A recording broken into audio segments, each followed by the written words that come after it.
In this photograph, we're going to continue to examine how we can enhance and improve hair.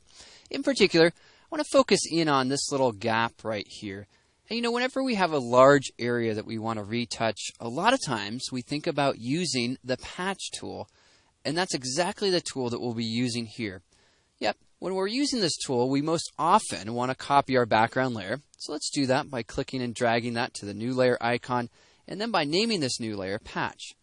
Now, using this tool in the way that we typically use it won't work, and let me demo that.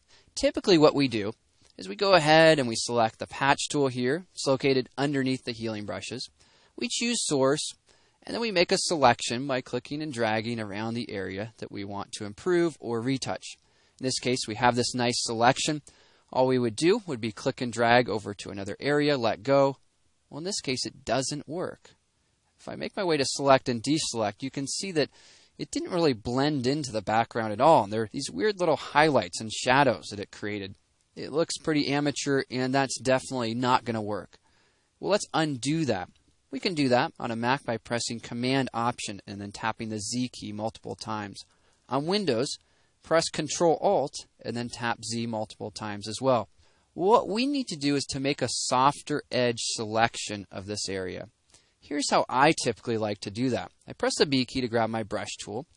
Next, in the options bar, make sure I have no hardness. Then I want to decrease this brush size so that it's just about the size of this area of the blemish that I want to retouch out. Then here, I'm going to press the Q key to enter Quick Mask. Next, we'll just simply paint over this area. I think that looks pretty good. Press Q again to exit Quick Mask. Now here at this juncture, we have everything selected except for the area we painted, the exact opposite or inverse of what we want. So we make our way to Select, and we choose Inverse. All right, well, now that we have this nice soft edge selection that we created with our Quick Mask using this brush that has nice soft edges, we then will use the Patch tool. We'll still use Source, and we'll simply click and drag and reposition this over here into a nice new area of hair. We'll try to find one that we think will work, and then we'll let go. Voila. If I choose Select and Deselect, now we're talking. Now that's really blending into the background nicely. Here we have it, our before and then after. Now, if ever you want to modify this even further, you could make another selection and do more patching. Or sometimes it's helpful to click on the icon which allows you to add a layer mask. And then from there, you can use your brush tool and paint with black or white or whatever's needed to just mask out a certain little area of that. Or press the X key to bring back in a little bit more of that.